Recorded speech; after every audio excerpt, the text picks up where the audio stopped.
Hello students, कैसे हो आप सभी का फिर से बहुत बहुत स्वागत है मेरे यूट्यूब चैनल पर। बच्चों, आज के वीडियो में हम डिस्कशन करेंगे सोल्यूशन चैप्टर के दो अच्छे और इंपॉर्टेंट टॉपिक्स के बारे में, जिसमें से एक का नेम है abnormal molecular mass and another वाले को आप बोलते हो वेंटो फैक्टर। ठीक है, दोनों के बारे में हम डिस्कशन करते हैं वन बाय वन। इनिशियली आपके पास आता है एबनॉर्मल मॉलिक्यूलर मास। ये क्या होता है, इसको समझने के लिए हम एग्जांपल लेते हैं NaCl का और एसिटिक एसिड का।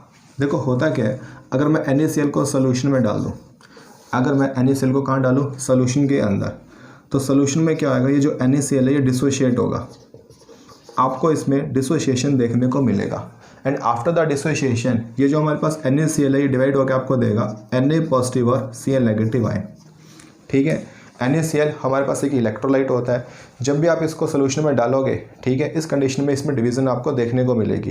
ये डिसोशिएट होएगा अपने पार्टिकल्स के अंदर Na पॉजिटिव और Cl नेगेटिव के अंदर।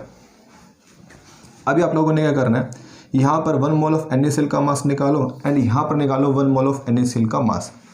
बिफोर द डिसोशिएशन NaCl का मास कितना था वो निकालना है 1 मोल का, and after the dissociation 1 mole of NaCl का मास कितना बना वो आपको निकालना है। कैसे निकालोगे, 1 मोल ऑफ NaCl का मास, ठीक है, दैट इज इक्वल टू क्या आएगा, ग्राम मॉलिक्यूलर मास निकाल सकते हो। सोडियम का मास कितना होता है 23, Cl का मास कितना होता है 35.5, यह आ जाएगा आपके पास 58.5। ठीक है, इसका मतलब बिफोर द डिसोशिएशन जो NaCl का मास था वो कितना था, 1 मोल ऑफ NaCl का मास था कितना था 58.5, कितना 58.5। इसको बोलते हो मास कैलकुलेटेड। ठीक है, आप इसको बोलते हो मास कैलकुलेटेड या आप इसको बोलते हो normal mass. After the dissociation आपके पास मोल्स कितने हो गए, 1 और 1 2। ठीक है, ये बात ध्यान में रखने वाली है, बिफोर द डिसोशिएशन मोल्स कितने थे, only 1, but after the dissociation moles कितने हो गए, 1 और 1 2। ठीक है, तो यहाँ पे 2 मोल का मास कितना आएगा, 2 मोल ऑफ NaCl का मास, सोडियम का मास 23, Cl का मास 35.5, ये आपके पास आ गया 58.5। आप यहाँ भी 1 मोल का मास निकालो, यह आएगा 58.5 बाई में 2, यह आ जाएगा आपके पास 29.25। आफ्टर द डिसोशिएशन जो 1 मोल का मास आया है उसको आप क्या बोलते हो, ऑब्जर्व्ड मास। ठीक है, इसको आप बोलते हो ऑब्जर्व्ड मास या आप इसको बोलते हो एक्सपेरिमेंटल मास। तो हुआ क्या, जैसे ही NaCl में डिसोशिएशन हुआ इन द सोल्यूशन, तो हमने देखा आफ्टर द डिसोशिएशन 1 मोल का जो मास है वो कितना आ रहा है 29.25, बट बिफोर द डिसोशिएशन इसी 1 मोल का मास कितना था 58.5। मास में क्या आ गया, चेंज आ गया, क्या आ गया, चेंज। इसी को आप क्या बोलते हो, एबनॉर्मल मॉलिक्यूलर मास। क्या बोलते हो, एबनॉर्मल मॉलिक्यूलर मास। इसी बात को हम समझते हैं by the example of acetic acid. अब 2 मोल्स लो एसिटिक एसिड के, ठीक है, इन द सोल्यूशन ये जो हमारे पास एसिटिक एसिड के पार्टिकल्स होते हैं इनमें आपको एसोसिएशन देखने को मिलेगा, इसके पार्टिकल्स अटैच होते हैं। कैसे, first acetic acid molecule and ये आपके पास हो गया सेकंड एसिटिक एसिड मॉलिक्यूल।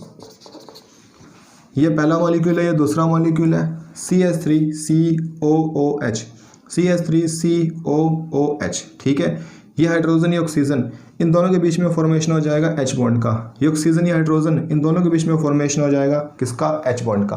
ठीक है, यानी एसिटिक एसिड के जो मॉलिक्यूल्स हैं वो क्या हो रहे हैं, एसोसिएट हो रहे हैं, वो अटैच हो रहे हैं एक दूसरे से by the H bond. Before the association आपने यूज़ किया था 2 मोल ऑफ एसिटिक एसिड। बताओ 2 मोल ऑफ एसिटिक एसिड का यहाँ मास कितना निकलेगा, आप निकालो एसिटिक एसिड का मास। जब ये निकालोगे तो आपके पास 60 आएगा। सिंगल मॉलिक्यूल का 60 होता है, बट यहाँ पे कितने मॉलिक्यूल्स हैं 2, तो 2 का आ जाएगा 60 मल्टीप्लाई में 2, यानी कितना आ गया 120। अब यहाँ से 1 मोल का मास निकालो फिर से, 120 बाय में 2, 120 बाय में 2, ये आपके पास क्या आ जाएगा 60। ठीक है, इसको आप क्या बोलते हो, मास कैलकुलेटेड। ठीक है, अब यहाँ देखें तो यहाँ हमारे पास ये सिंगल यूनिट काउंट होएगी, इसको आप क्या बोलते हो, डाइमर बोलते हो। क्या बोलते हो, डाइमर। जब 2 स्मॉल मॉलिक्यूल्स आपस में कंबाइन होकर या एसोसिएट होकर एक बड़े मॉलिक्यूल का फॉर्मेशन करते हैं, देन जो बड़े वाला मॉलिक्यूल बनता है उसको आप क्या बोलते हो, डाइमर। क्या बोलते हो, डाइमर। यहाँ पे 2 मोल का मास कितना था 120, तो 1 मोल का मास कितना आ गया 60, जिसको आपने बोला calculated mass. But after the association ये पूरा 1 मोल ही काउंट होएगा। ठीक है, बताओ यहाँ पे 1 मोल का मास कितना हो जाएगा, निकालोगे तो कितना आ जाएगा 120, क्योंकि इसके अंदर 2 एसिटिक एसिड के मॉलिक्यूल के अटैच है। अगर एक हमारे पास जो एसिटिक एसिड का मॉलिक्यूल है उसका मास 60 होता है तो 2 का कितना हो जाएगा 120। अगेन इसको आप क्या बोलते हो, मास ऑब्जर्व्ड या फिर आप बोलते हो एक्सपेरिमेंटल मास। ठीक है, तो ओवरऑल बच्चों हमने देख लिया कि जब भी सोल्यूशन के अंदर जो सॉलिड के पार्टिकल्स है उनमें डिसोसिएशन होता है या फिर एसोसिएशन होता है, इस कंडीशन के अंदर जो हमारे पास ऑब्जर्व्ड मास होता है वो हमेशा क्या आता है, डिफरेंट आता है। किससे डिफरेंट आता है, फ्रॉम द कैलकुलेटेड मास।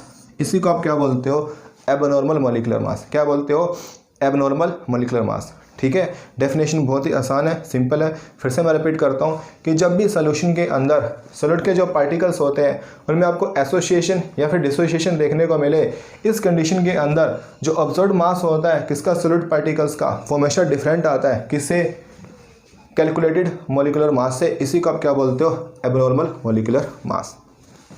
अब बच्चों एक चीज़ नोट करने वाली क्या है, आफ्टर द एसोसिएशन और डिसोसिएशन मोल्स में क्या आ रहा है, चेंज हो रहा है। बिफोर द डिसोसिएशन जो हमारे पास सॉलिड पार्टिकल्स थे उनके मोल्स कितने थे, 1, but after the dissociation moles कितने हो गए, 2 में डिवाइड हो चुका था। बिफोर द एसोसिएशन जो हमारे पास सॉलिड पार्टिकल्स हैं मोल्स कितने थे, 2, but after the association moles कितने रह गए, ओनली 1। ठीक है, इसका मतलब ये हुआ कि जब भी हमारे पास सॉल्यूशन के अंदर सॉलिड पार्टिकल्स में एसोसिएशन या डिसोसिएशन होएगा तो उससे क्या होता है, मोल्स चेंज होते हैं। किसके, सॉलिड पार्टिकल्स के मोल्स। ठीक है, अब बात नोट करने वाली और ये है, अगर सॉलिड पार्टिकल्स के मोल्स चेंज हो रहे हैं आफ्टर द एसोसिएशन और डिसोसिएशन तो हमारे पास कोलिगेटिव प्रॉपर्टीज़ भी क्या होंगी, चेंज होएगी। ठीक है, क्योंकि हमने सीखा है कि कोलिगेटिव प्रॉपर्टीज़ क्या होती है, वो प्रॉपर्टीज़ होती हैं जो किस पर डिपेंड करती है, सॉलिड के पार्टिकल्स के नंबर पे। ठीक है, अभी तक जो भी आपने डेरिवेशंस किए थे फॉर द कोलिगेटिव प्रॉपर्टीज़, जैसे मैंने आपको बताया था फॉर द RLVP हमने किया था P0A माइनस में PS बाय में P0A इज इक्वल टू क्या था, XB। For the elevation in the boiling point आपने किया था delta TB is equal to क्या होता है, KB इंटू में M। For the depression in the freezing point आपने किया था डेल्टा TF क्या होता है हमारे पास, KF इंटू में M। And for the osmotic pressure आपने किया था पाई इज इक्वल टू क्या आता है, CRT। रिमेंबर, ये जितने भी आपने फॉर्मूले डिराइव किए थे कोलिगेटिव प्रॉपर्टीज़ के लिए, ये तभी तक हमारे पास ट्रू है, बिल्कुल सही है, जब तक सॉल्यूशन के अंदर ना तो एसोसिएशन होता हो और ना ही डिसोसिएशन होता हो। जैसा कि मैंने अभी प्रूव किया कि सॉल्यूशन में अगर एसोसिएशन या डिसोसिएशन होगा, इस कंडीशन के अंदर सॉलिड के पार्टिकल्स के नंबर में चेंज होगा, है जो हमारे पास कोलिगेटिव प्रॉपर्टीज़ है वो भी क्या होंगी, चेंज होएगी। ये सारी कोलिगेटिव प्रॉपर्टीज़ आपके पास तभी तक करेक्ट मानी जाती है जब तक सॉल्यूशन के आइडियल है। कैसा है, आइडियल। आइडियल का मतलब है उसमें ना तो डिसोसिएशन हो रहा है सॉलिड पार्टिकल्स के अंदर और ना ही एसोसिएशन हो रहा है। ठीक है, हम ये मान के चलते हैं कि सॉल्यूशन कैसा, आइडियल है, वो डाइल्यूट सॉल्यूशन है, उसमें पार्टिकल्स के अंदर ना तो एसोसिएशन हो रहा है और ना ही डिसोसिएशन हो रहा है। उस कंडीशन के अंदर ये सारी कोलिगेटिव प्रॉपर्टीज़ के फॉर्मूले का बिल्कुल करेक्ट। बट अगर एसोसिएशन या डिसोसिएशन होगा फिर क्या करेंगे, फिर ये फॉर्मूले हमारे पास एप्लीकेबल नहीं होंगे, इनमें हमें करेक्शन करनी पड़ती है। ठीक है, एंड करेक्शन करने के लिए हम यूज़ करते हैं टर्म का जिसका नाम है वैन होफ फैक्टर। ठीक है, तो अब हम शुरू करने जा रहे हैं हमारा van Hoff factor. First of all ये जो वैन होफ फैक्टर होता है इसको डिनोट करते हो बाय द आई, इसको हम लिखते हैं बाय द आई। ठीक है, एंड ये आपके पास रेशो होता है, it is the ratio of experimental, और आप इसको बोलते हो observed. It is the ratio of experimental और observed value of colligative property to the normal और calculated value of colligative property. ठीक है, आई हमारे पास वैन होफ फैक्टर होता है एंड ये हमारे पास रेशो होता है। अगेन रेशो किसका होता है, एक्सपेरिमेंटल या फिर observe value of colligative property to the normal और calculated value of colligative property. इसका मतलब आई इज इक्वल टू क्या बनेगा, in the terms of elevation in the boiling point delta TB observed by में delta TB calculated लिख सकते हो। In the terms of depression in the freezing point delta TF observed by में delta TF क्या बन जाएगा आपके पास, calculated. In the terms of osmotic pressure pi observed by में क्या आ जाएगा, पाई कैलकुलेटेड। ठीक है, अगेन आई हमारे पास वेंटो फैक्टर होता है एंड ये आपके पास रेशो होता है। किसका रेशो होता है, एक्सपेरिमेंटल और observe value of colligative property to the normal और calculated value of colligative property. अब बच्चों आपको पता है जितनी भी हमारे पास कोलिगेटिव प्रॉपर्टीज़ होती है ये क्या होती है, inversely proportional to the molecular mass of solute. ठीक है, जितनी भी हमारे पास कोलिगेटिव प्रॉपर्टीज़ हैं उनके डेरिवेशन में हमने सीखा था कि जो कोलिगेटिव प्रॉपर्टीज़ होती हैं ये क्या होती है, inversely proportional to the MB मतलब molecular mass of the solute. यानी अगर मैं आई का फॉर्मूला बनाऊं in the terms of molecular mass of solute तो फॉर्मूला क्या बनेगा, मास कैलकुलेटेड बाय में मास ऑब्जर्व। ठीक है, इसको लिख सकते हैं आप सिंपली बाय द MC। ठीक है, MC बाय में MO हो जाएगा। जितनी भी कोलिगेटिव प्रॉपर्टीज़ हैं ये सभी के सभी क्या आते हैं, inversely proportional to the molecular mass of the solute. Hence अगर आप आई का फॉर्मूला बनाओगे in the terms of molecular mass of solute वो आपके पास बनेगा मास कैलकुलेटेड बाय में मास ऑब्जर्व्ड। ठीक है, एक बच्चों फार्मूला हमारे पास आई का और भी बनता है जो कि हमारे काफ़ी यूज़ में आता है एंड वो फार्मूला क्या है, वो फार्मूला आपके पास बनता है आई इज इक्वल टू क्या होता है, total number of moles after association और dissociation by total moles taken. After association dissociation कितने मोल्स हैं एंड बिफोर एसोसिएशन डिसोसिएशन आपने कितने मोल्स लिए थे, उन दोनों का जो रेशियो बनेगा वो भी हमारे पास क्या होता है, आई होता है। ठीक है, तो ओवरऑल आपके पास आई के 3 फार्मूले बन चुके हैं। पहला फार्मूला आई हमारे पास सिंपली रेशियो होता है experimental value of colligative property to the normal value of colligative property. फिर आप बोलते हो आई हमारे पास रेशियो होता है अगेन मास कैलकुलेटेड बाय में मास ऑब्जर्व्ड। या बोलते हो आई हमारे पास रेशियो होता है किसका, total number of moles after association और डिसोसिएशन और टोटल मोल्स टेकन। अब मेन बात क्या है, अगर किसी सोल्यूशन के अंदर आई आपके पास आता है मोर देन 1, इसका मतलब वहाँ पर सॉल्यूट पार्टिकल्स में क्या आ रहा है, डिसोसिएशन। क्या आ रहा है, डिसोसिएशन। और अगर किसी सोल्यूशन के अंदर आई क्या आता है लेस देन 1, आप बोलते हो वहाँ पर सॉल्यूट पार्टिकल्स में क्या आ रहा है, एसोसिएशन। एसोसिएशन।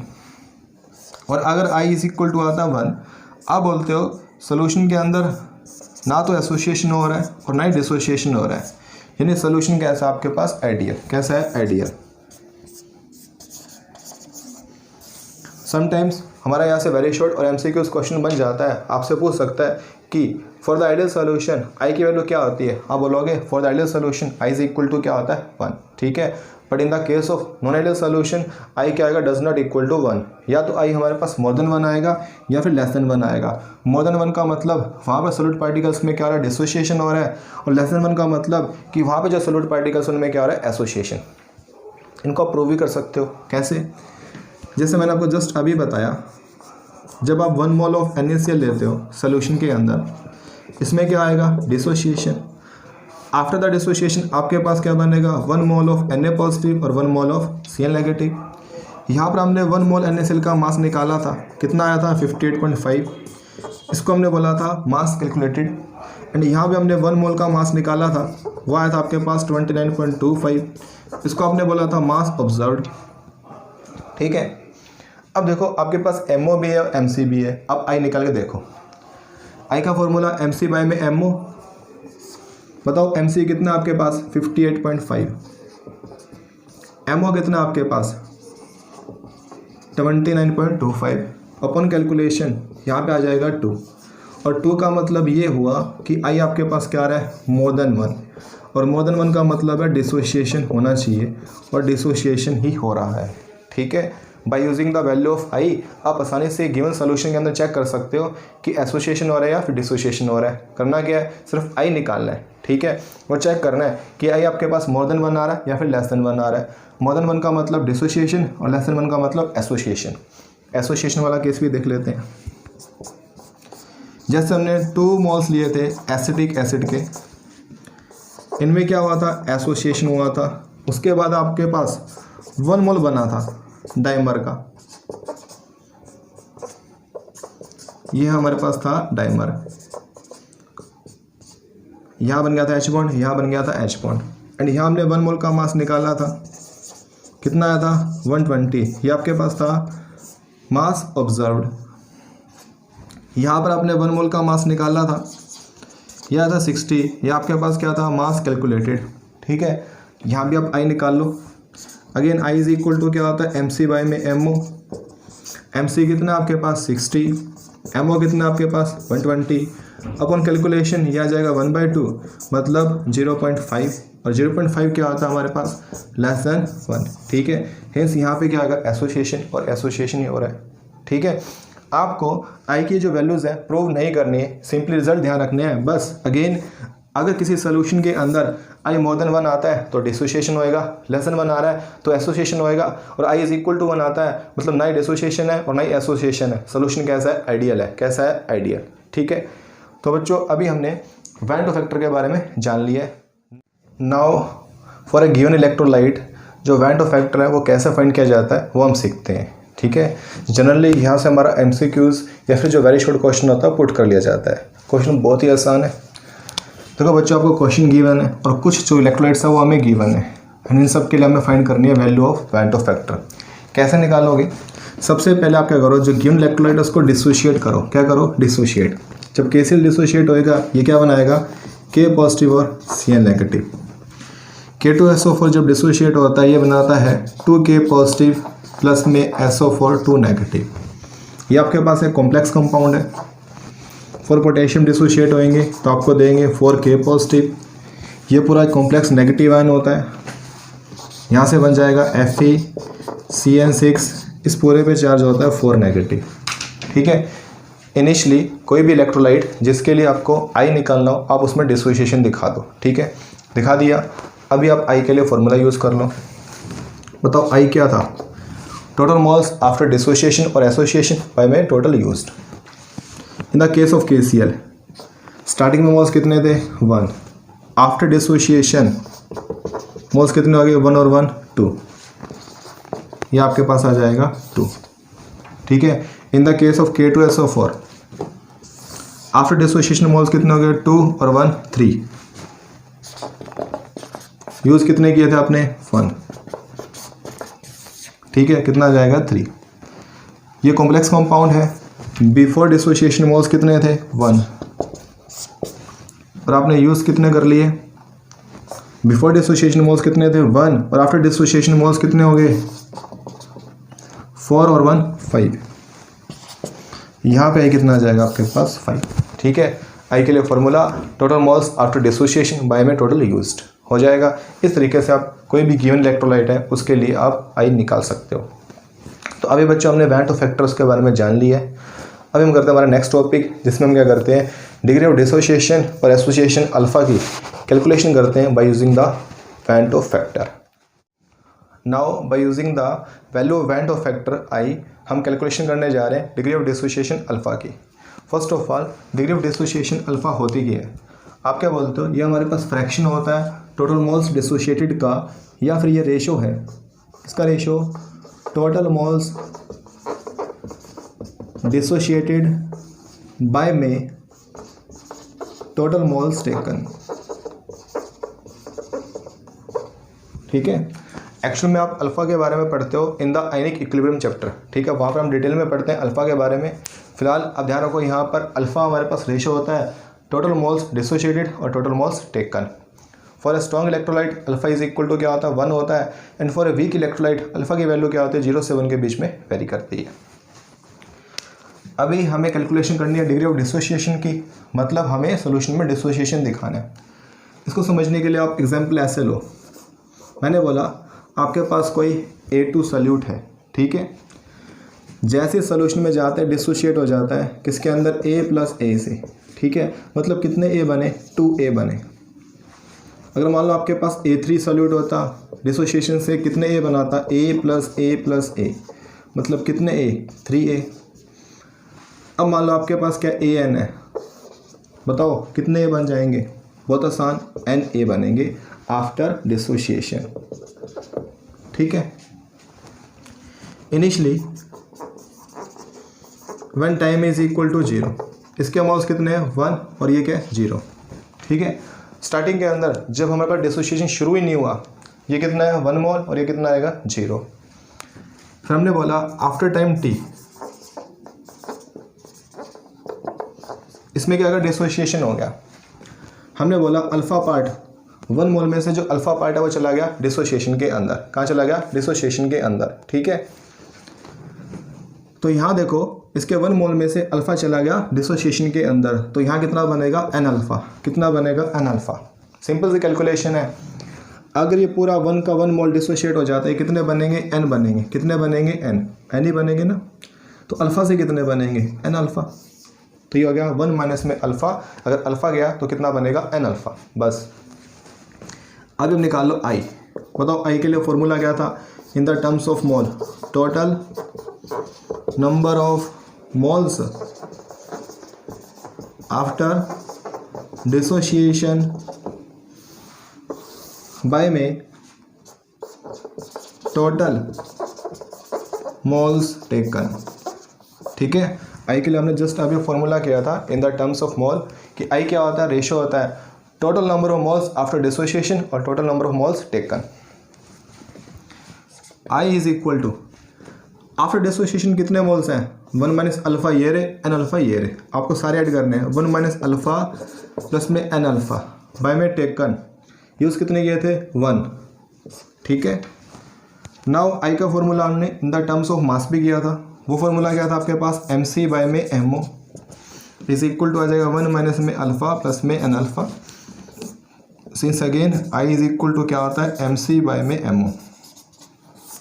ठीक है, अब यहाँ से अपने कैलकुलेशन करनी है और अल्फ़ा निकालना है। फर्स्ट ऑफ ऑल इस 1 को हम यहाँ लेके आते हैं, ये बनेगा mc बाय में mo माइनस में 1 माइनस में अल्फ़ा प्लस में n अल्फ़ा। यहाँ पर mo आपके पास क्या आ जाएगा? LCM, ये बन जाएगा mc माइनस में mo is equal to alpha common n minus में 1। ठीक है, यहाँ से आप अल्फ़ा निकाल सकते हो। अल्फ़ा आ जाएगा आपके पास, अल्फ़ा इज़ इक्वल टू, इसको बाय में ले जाओ, mc माइनस में mo बाय में mo इंटू में n माइनस में 1। ठीक है, ये आपके पास आ चुका है डिग्री ऑफ डिसोसिएशन अल्फ़ा के लिए एक्सप्रेशन। हमने by using the value of i किसकी कैलकुलेशन कर ली? अल्फ़ा डिसोसिएशन की, एंड हमने यही निकालना था। शुरू हमने यहाँ से किया था। अगर A2 डिसोशिएट होता कितने A बनेंगे? 2A। A3 से बने 3A, तो AN से कितने बनेंगे? NA। When time is equal to 0 था, इसके मोल्स कितने थे? 1, यहाँ पे 0, क्योंकि डिसोशिएशन हुआ ही नहीं। After time t alpha part क्या अगर डिसोशिएट हो गया तो यहाँ क्या बनेगा? n alpha. ठीक है, एंड यहाँ पे अल्फा आपके पास क्या है? Degree of dissociation, fraction of total number of moles dissociated. I का formula in the terms of mole, total number of moles after dissociation by में total taken. Total number of moles after dissociation कितने हैं? 1 minus में alpha plus में n alpha लिख दिए। Use कितने किए थे? 1। आई का formula in the terms of mass mc by में mo होता है। एंड फाइनली हमने यहाँ से अल्फा के लिए कैलकुलेशन की है। अल्फा डिसोशिएशन आपके पास आ गया mc माइनस में mo बाय में mo इंटू में n माइनस में 1। ठीक है, तो ये था बच्चों हमारे पास derivation for the degree of dissociation by using i. बहुत ज़्यादा इंपॉर्टेंट है, एंड पेपर में कई बार पूछा गया है। आपको बोलेगा व्हाट इज़ वेंटो फैक्टर, पहले तो आप बताइए कि वेंटो फैक्टर होता क्या है, फिर बोलेगा calculate the degree of dissociation using the Vento factor, तब आपको डेरिवेशन करके दिखानी होगी। ठीक है, जैसे हमने डिग्री ऑफ डिसोसिएशन निकाली है वैसे हम डिग्री ऑफ एसोसिएशन भी निकालते हैं। In the calculation of degree of association initially हम डिफाइन करते हैं what is degree of association. जैसे कि बच्चों आपने डिफाइन किया डिग्री ऑफ डिसोसिएशन को, वहाँ पर हमने बोला कि डिग्री ऑफ डिसोसिएशन क्या होती है? It is the fraction of total moles dissociated. तो यहाँ क्या बोलोगे? It is the fraction of total moles associated. Formula क्या बनेगा?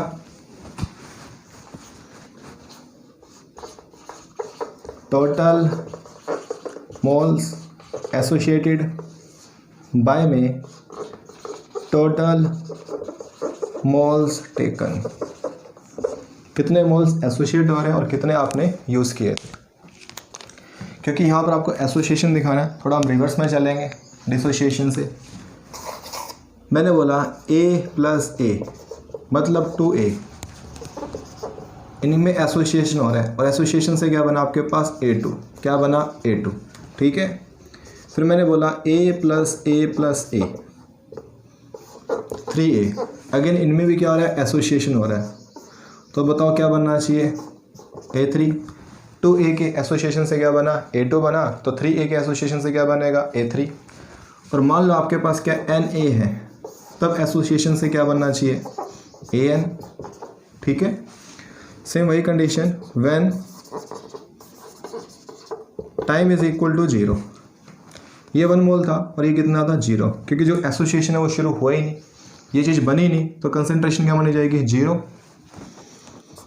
When time is equal to t, ठीक है, या बोल सकते हो इक्विलिब्रियम पे, जहाँ पे टाइम क्या हो गया, t। हमने बोला इसमें से अल्फा पार्ट क्या हो रहा है, एसोशिएट, क्या हो रहा है, एसोशिएट। तो यहाँ क्या बनेगा, अल्फा बाय में n, क्या बनेगा, अल्फा बाय में n। यहाँ पर बहुत से बच्चों को कन्फ्यूजन रहता है कि अल्फा बाय n कैसे आया। देखो कैसे आया, ये कितने वैसे एक्चुअल में n, अगर ये n के n एसोशिएट हो जाए तो an कितना बनेगा, 1। n मोल से कितना बनेगा, 1, 1 से बनेगा 1/n, तो अल्फ़ा से कितना बनेगा, 1/n मल्टीप्लाई में अल्फ़ा, ये आपके पास आ जाएगा अल्फ़ा बाय में n। ठीक है, अगर यहाँ पर n के n मोल्स एसोशिएट हो जाए तो ये कितने मोल्स बनेंगे, 1 मोल। 1 से बनेंगे 1/n, तो अल्फ़ा से कितने बनेंगे, 1/n मल्टीप्लाई में अल्फ़ा, ये आ जाएगा अल्फ़ा बाय में n। ठीक है, अब बच्चों हमारा बहुत ज़्यादा आसान हो चुका है डेरिवेशन। अगेन आई के लिए formula, total moles associated by में टोटल मोल्स टेकन। ठीक है, टोटल मोल्स एसोशिएटेड बाय में टोटल मोल्स टेकन। आई का formula in the terms of mass mc by में क्या होता है, mo। टोटल मोल्स एसोशिएटेड कितने हो रहे हैं, 1 माइनस में अल्फ़ा प्लस में अल्फ़ा बाय में n। ठीक है, फॉर्मूला ये था total number of moles after association. Association के बाद कितने मोल्स हैं, 1 माइनस में अल्फ़ा प्लस में alpha bye n। Total moles used कितने, अगेन 1। ठीक है, ये बना आपके पास mc बाय में mo, 1 माइनस में अल्फ़ा प्लस में अल्फ़ा बाय में n। ठीक है, इस 1 को आप लेके आओ लेफ्ट के अंदर, ये बन जाएगा mc बाय में mo माइनस में 1 माइनस में अल्फ़ा प्लस में अल्फ़ा बाय n। ठीक है, यहाँ से कैलकुलेशन करते हैं mo LCM, mo आपके पास हो गया LCM, ये बन जाएगा mc माइनस में mo। ठीक है, यहाँ पर आप ले लो अल्फ़ा कॉमन, अल्फ़ा आपके पास क्या आ गया, कॉमन। जैसे अल्फ़ा आप कॉमन लोगे अंदर रह जाएगा माइनस में 1 प्लस में 1/n। सॉल्व करते हैं, mc माइनस में mo, ये बिल्कुल as it is mo, alpha n आपका क्या आ गया, LCM, माइनस में n प्लस में 1, mc माइनस में mo बाय में mo is equal to alpha, ऊपर आ जाएगा आपके पास 1 माइनस में n बाय में n। ठीक है, फाइनली बच्चों आप यहाँ से अल्फ़ा निकाल लो, अल्फ़ा आपके पास आएगा alpha is equal to mc minus में mo बाय में mo, ये पूरी टर्म मल्टीप्लाई में चली जाएगी, यहाँ पर नीचे 1 माइनस में n और ऊपर जो n है वो आ जाएगा मल्टीप्लाई में। तो आप क्या लिख सकते हो, finally alpha association is equal to mo minus में mc, ऊपर माइनस कॉमन लिया है एंड नीचे माइनस कॉमन ले लो, ये रह जाएगा n माइनस में 1। ये आ गया आपके पास डिग्री ऑफ एसोसिएशन। ठीक है, तो हमने डिग्री ऑफ एसोसिएशन और डिसोसिएशन दोनों की कैलकुलेशन कर ली है by using the Vento factor. दोनों जो डेरिवेशंस हैं आपके पास काफ़ी इंपॉर्टेंट बनती है। ठीक है, अब इनको अच्छे से कर लेना।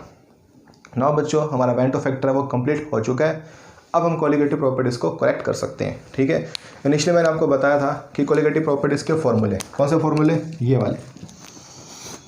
सबसे पहले RLVP फॉर्मूला क्या था, P0A माइनस में PS बाय में P0A इज इक्वल टू क्या था, XD। फिर elevation in the boiling point delta TB is equal to क्या होता है, KB इंटू में M। फिर depression in the freezing point delta TF is equal to KF into में M। Last osmotic pressure pi is equal to CRT। मैंने वो special एक चीज़ बताई थी, ये प्रॉपर्टीज़ तभी तक करेक्ट है जब तक सोल्यूशन के अंदर ना तो एसोसिएशन हो और ना ही डिसोसिएशन। ठीक है, नो एसोसिएशन और डिसोसिएशन। फिर हमने स्टार्टिंग में ही देख लिया था कि जब भी सोल्यूशन में एसोसिएशन होगा या डिसोसिएशन होगा सोल्यूट के पार्टिकल्स बदलेंगे, हैं जो क्वालिटेटिव प्रॉपर्टीज़ है वो भी बदलेंगी। ठीक है, अब चलो ये बात तो सही है कि सोल्यूशन में एसोसिएशन नहीं हो रहा, डिसोसिएशन नहीं हो रहा, मैं ये फॉर्मूले यूज़ कर लूँ। ठीक है, बट अगर एसोसिएशन हो रहा है, डिसोसिएशन हो रहा है, फिर क्या करेंगे? फिर क्या करोगे आप? इनको करेक्ट करोगे। कैसे करना है करेक्ट? बहुत ज़्यादा आसान है। सबसे पहले relative lowering in the vapour pressure is equal to क्या था? X B. फिर से लिख रहा हूँ मैं, delta T B is equal to K B into में M, delta T F is equal to K F into में M, and pi is equal to C R T. आप करेक्ट कर रहे हैं, करेक्ट करें। आपने करना कुछ भी नहीं है, हर एक क्वालिटेटिव प्रॉपर्टी को मल्टीप्लाई कर दो with the i, and i आपके पास क्या है? Van't Hoff factor. ठीक है, ओवरऑल ये हो गया। अगर सोल्यूशन के अंदर एसोसिएशन या डिसोसिएशन हो रहा है तो मल्टीप्लाई में क्या आ जाएगा? आई। क्या आ जाएगा? आई। ठीक है, बट अगर ना तो एसोसिएशन हो रहा है ना डिसोसिएशन हो रहा है तब तो आपको आई लगाने की जरूरत नहीं है। And in the case of ideal solution i is equal to क्या आ जाता है? 1। ठीक है, तो फॉर्मूला आपके पास ये बन जाएंगे। No dissociation, no association, solution is ideal, तब ये एसोसिएशन हो रहा है, डिसोसिएशन हो रहा है, सोल्यूशन नॉन आइडियल है या डाइल्यूट नहीं है, तो फॉर्मूला आपके पास ये वाले काम करेंगे।